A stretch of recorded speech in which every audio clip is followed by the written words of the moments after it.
Childhood should be a time of love, safety, and security.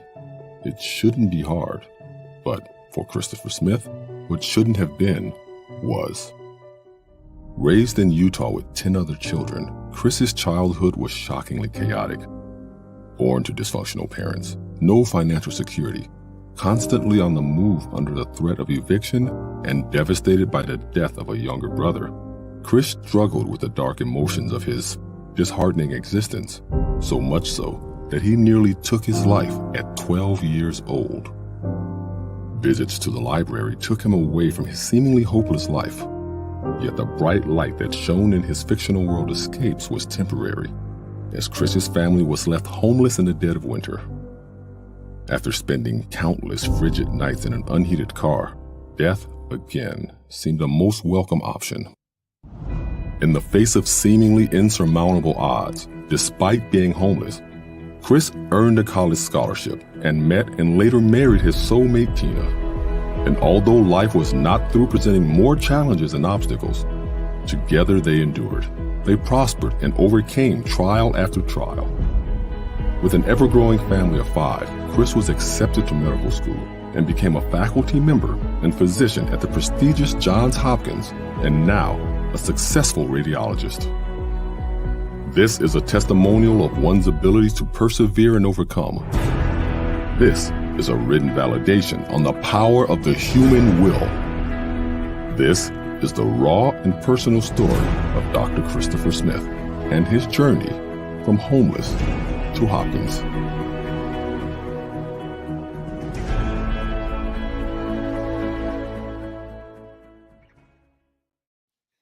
I want to welcome you to Dream Chasers Radio with me, your host, Yaga Diamond.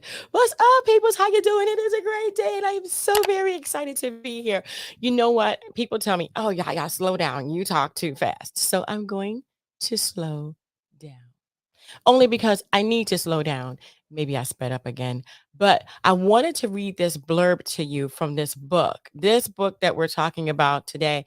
And I am just, wow, I was so touched. It says, I wish I could just die, I said to myself as my teeth chattered and my body shook with cold. I mean, yeah, that touched me. Don't go anywhere. We'll be right back. We're going to go ahead and get an interview with this author right now.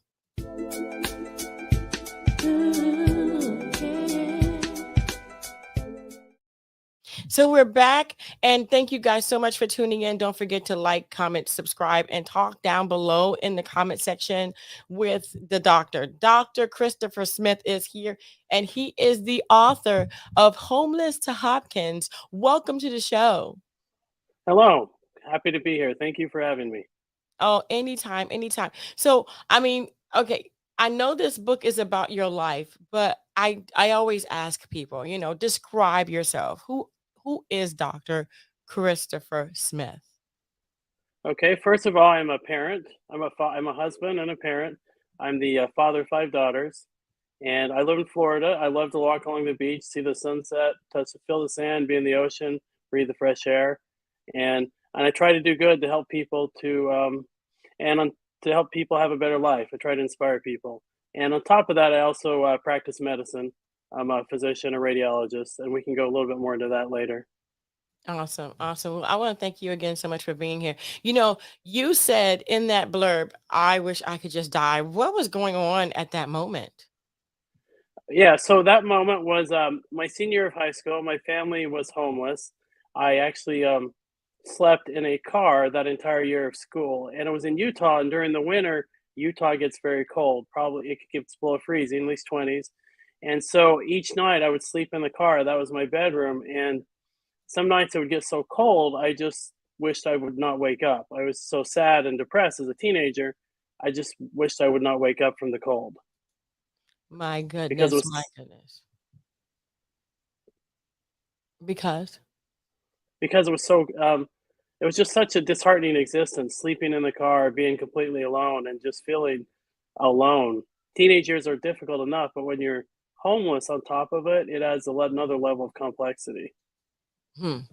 Tell me about it. Tell me about it. Wow. Wow. That is absolutely crazy. There are so many people going through these situations and they come out of it like you, and some don't come out of it. I mean, let's go into the story itself. Why did you want to write this story, and what prompted you to go ahead and write this? Thank you. As you stated, a lot of people are going through struggles right now, and with the economy and everything, people are struggling. And for kids, especially teenagers and people, homelessness is often an invisible problem. We tend to look away or avoid homelessness, especially homelessness in families and children in school. 30% of the homeless people in the U.S. are actually children and families, and so I wrote my book to inspire these people, to whoever's struggling, that they can read this book and say, I can have a better life. I can work through things, and I can see the future Yeah. and give Yeah. hope. You said that in the book, you said that you visited the libraries frequently. What did that actually do for you? Thank you. So libraries, books in school were my safe space growing up. So I loved to go to the library. I loved to read stories. I was always reading everything. I was a voracious reader. And so loved to read stories about people overcoming incredible obstacles. One of my favorite stories was The Lord of the Rings when I was a kid. And I loved to read how Gandalf and Aragorn, I know they're fictional characters, but how they overcame these incredibly difficult odds and insurmountable odds, and did that. So books inspired me as a kid. And plus, the couple things about the library and school is they were my safe space because they never went anywhere.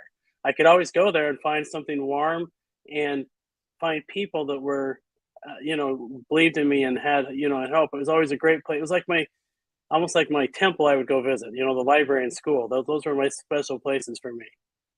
Wow. So after coming out of the safe space and after coming, going back into the car, what kind of an adjustment did you had to make mentally to actually do that? So mentally, and that's part of what I talked about in my books, I was really struggling. It was interesting because my senior year of high school, I was a honor roll student. I did well in school, and I played sports and did. I was on student government. At the same time, I was sleeping in a car.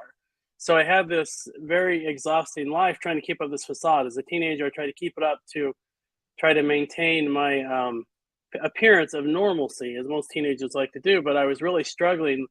Every morning, I'd wake up and just have to still myself and kind of strengthen my mind and say, okay, I'm going to do this. I can do this. Do one day at a time, one day at a time, one step at a time. And every night, the nights were the worst because the loneliness at night. That was back in time we didn't have cell phones to sit and surf or anything.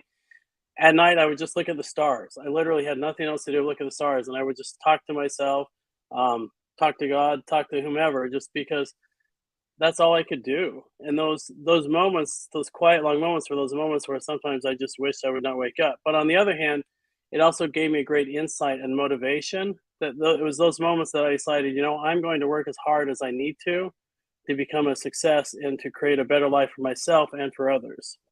Hmm. Wow. Wow. And you earned a scholarship and went to college. I mean, how did that feel for you? I'm sure that surprised you. It did, yes, yes. So I got a 4-year scholarship, my freshman year, but I actually ended up losing that scholarship Mm. because my freshman year so after I graduated high school, my father was arrested, and my mother was committed briefly to a mental health facility because she was going to take her own life. And after that, I came home from work one day and they were gone because my father was in jail, but my mother just left the state. She went to stay with her sister, took my younger siblings. And so I was alone at 17. I didn't have anybody to help me or anything. So my freshman year of college, then I called up my older sister. Thankfully, I had an older sister, and I was able to come stay with her. I literally had maybe $20 to my name, a couple pairs of shirts, and a pair of pants. That was it. And so then my freshman year of college, I then worked full time, 40 hours a week, and also um, took a lot of classes, like 18 credit hours. So at the end of that year, I actually ended up losing my scholarship because you had to maintain a 3.5 GPA. I ended up with a 3.45 GPA. So 0.05, I just missed it. Oh my Um, gosh. so yeah, after all the hard work, I lost my scholarship. So I didn't know what to do at that point, right? I was completely lost. And so I decided to go and I served a religious mission in Southern California, kind of the inner cities of Southern California, mainly Spanish speaking. So a lot of the kind of rough Spanish neighborhoods. And I spent 2 years there. And when I was there, it changed me. So when I went there, felt I needed to do something differently. So I went there to kind of help people, but ultimately it actually ended up helping me because what happened is my perception on life changed. It went from being more of a victim, upset, kind of angry mentality to seeing the world as a beautiful place because these people who lived in this really rough circumstances, inner cities of Southern California, were amazingly kind and loving, and just the Latino population were just fabulous. They would give kindly and just share their abundance, whatever abundance they had, whatever they would give us food and share with us, even though they didn't have anything themselves. And the people in the inner city saved me. I mean, they really saved me because after that, I thought, the world is a good place. There are a lot of really good people in this world, and there's good in the world. These people just gave freely. And before that, I saw the world, everybody was out to get me because that's the way I was raised. That I was, everybody was out to use you, to try to manipulate you. But after that, I realized the world can be good. There is a good excitement, positive in the world. And so the changed me. So I went from being self-centered to selfless, to looking more outside, and that changed my whole perspective on life. So then got back from there. I met my wife and I finished college. This time I had to pay for it myself and do grants and work and just pay for it myself the rest of the way. Wow. Wow. But you did it. How proud of you was your sister? My sister was always proud of me. She's basically like a mother to me. She's 10 years older than me. She's my oldest sibling, and she's one of the most kind, gentle people you ever meet in this world. She was very proud of me. The idea of becoming a college graduate and then going to medical school and then eventually ending up at Johns Hopkins the odds were so high against me that she was extremely proud of me. Wow. And to pay for it yourself. My gosh, how proud of you were you? I mean, you had to have some kind of a pride to say, I did this. I did this. I thought I couldn't do it. I literally bombed out by point 0.5. I mean, point 0.5. I mean, really, that must have been horrible. But then to come back and come back strong. I mean, how did that feel? It felt great. It felt wonderful. When I look back at my life, though, I know that I didn't do it by myself. There's no way I could have done it because when I applied to Johns Hopkins, I literally had less than a 1% chance of getting in there. There were 800 people applying for 6 positions.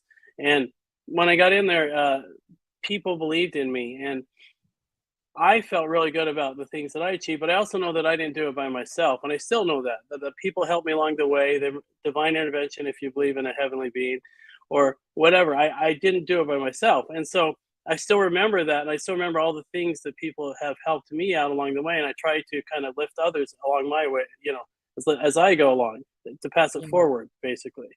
Right. But troubles didn't stop there. Troubles didn't start there for you. I mean, you had identity theft.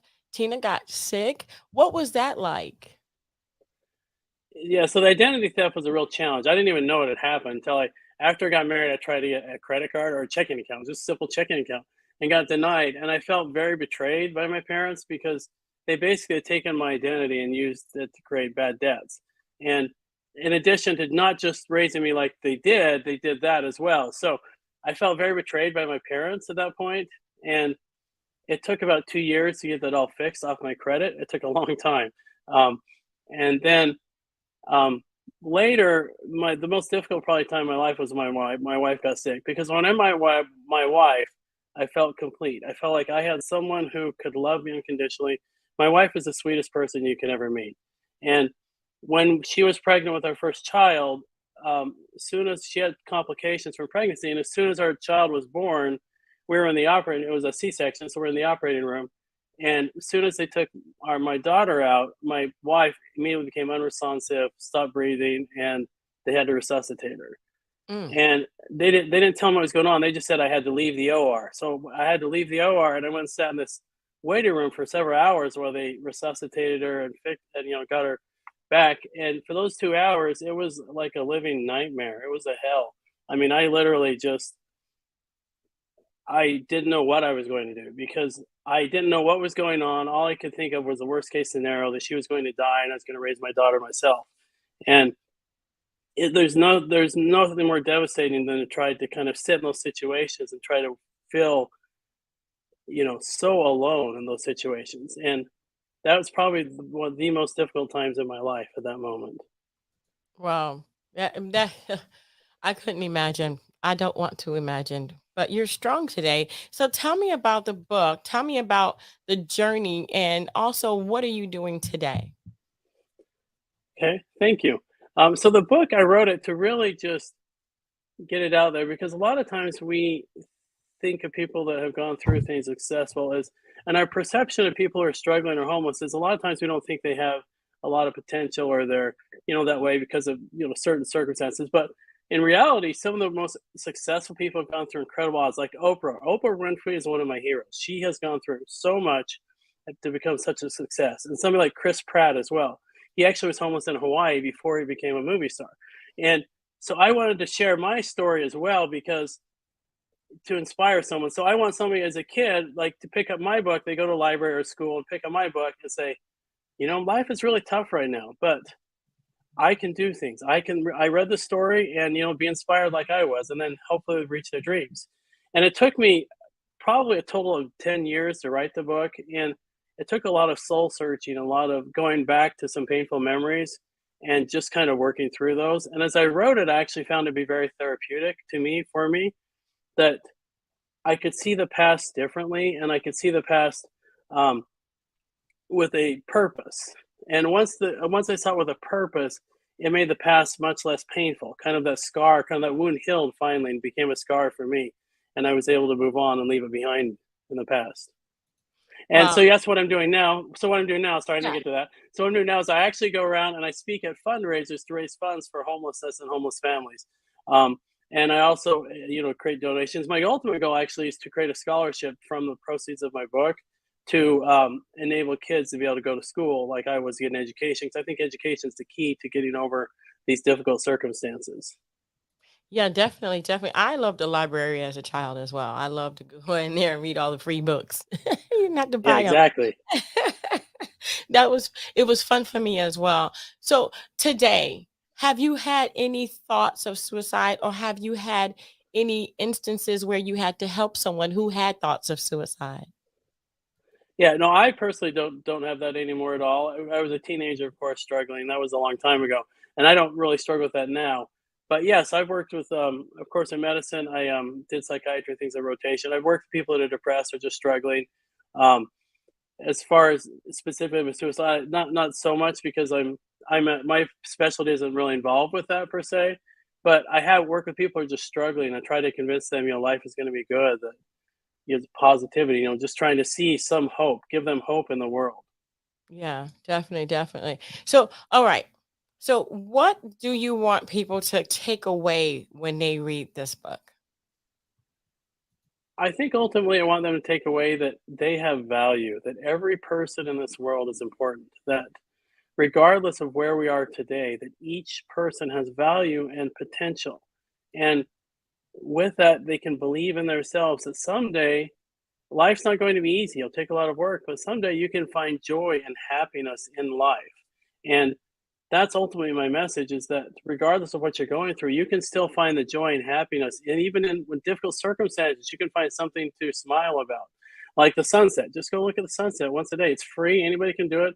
And just feeling and finding the joy and the positivity despite everything else that's going on in the world.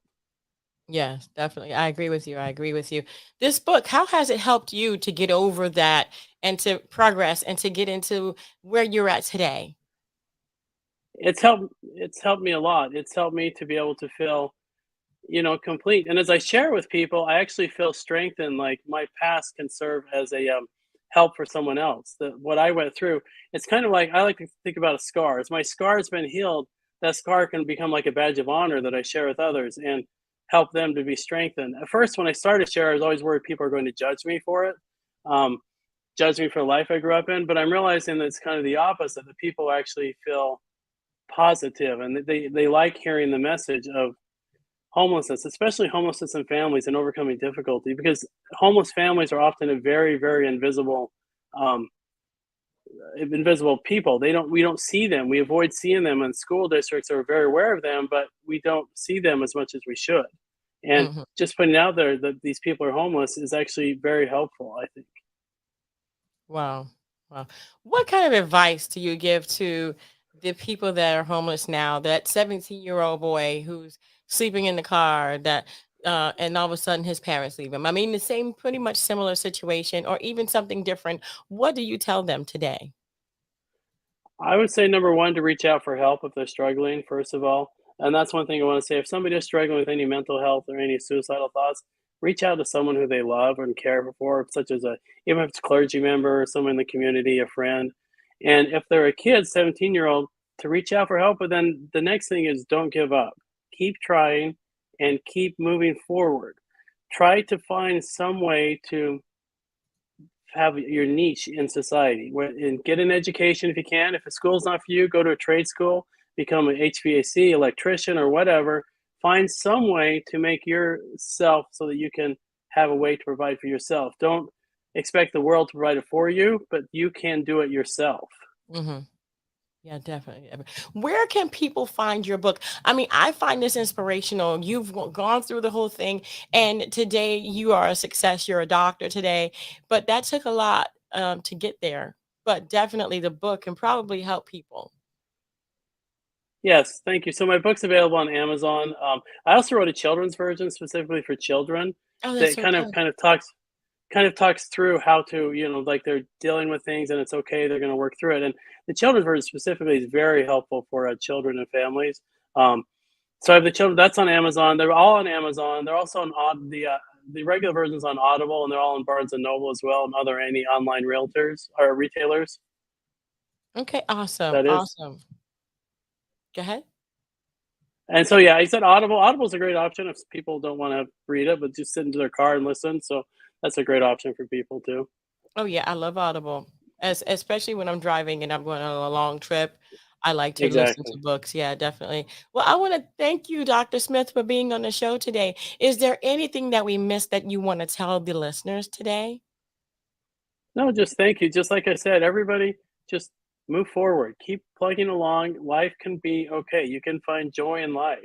And thank you for just being a person, being here on this earth. And we need you. We need to hear you. We need to see you. We need to just so don't give up and keep moving forward. That's right. That's right. And I'm going to have all of his information on how you can follow on Twitter, Instagram, and YouTube. So on Twitter, it's homeless, the number two, Hopkins. On Instagram, it's homeless, two, T-O, Hopkins, with an S at the end. YouTube is homeless, T-O, Hopkins, with the S at the end. And also the website is Christopher Smith, mdauthor.com. So Christopher There's Smith, also go ahead. there's also one sorry, there's also one website, homeless2hopkins.com, which is a lot easier to remember too. Okay. Homeless. The two, the number two or the TO? No, T-O. Sorry, I didn't tell you that before. Homeless 2 Hopkins, the same. So, Okay. .com. yes. Okay. Yay. So homeless to hopkins.com also. I want to thank you guys so much for tuning in. Doctor, thank you so much for coming on the show with me today. And if wherever you are in the United States or even overseas or wherever you are in the world, go ahead and reach out, like you said, to someone that you love if you're having these thoughts of suicide. You can also pick up the book or the Audible version. Thank you guys again so much for tuning in. Don't forget to dare to be different. And until next time, guys, bye.